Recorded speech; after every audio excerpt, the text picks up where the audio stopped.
बहावलनगर से खबर शामिल करते हैं कि senior district reporter Bahawalnagar Mohammad Azeem Zoya की रिपोर्ट के मुताबिक तहसील वेंचनाबाद में महंगाई और गिरां फरोशी उरूज पर पहुंच गई।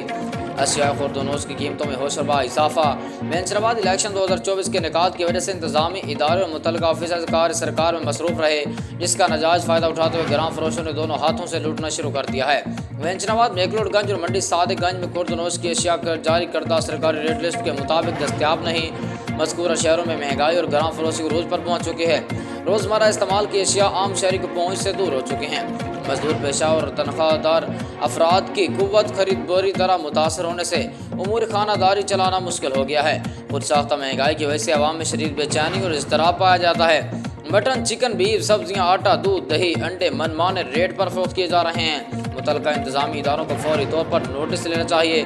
बसूरत दीगर नाजायज़ मुनाफाखोर बदस्तूर आवाम को लूटते रहेंगे। आवाम ने डिप्टी कमिश्नर जिला बहावलनगर से मुतालबा किया कि खुर्दनोश की तमाम अशिया सरकारी रेट लिस्ट के मुताबिक फराहम की जाएँ और गिरां फरोशों के खिलाफ सख्त कार्रवाई अमल में लाई जाए।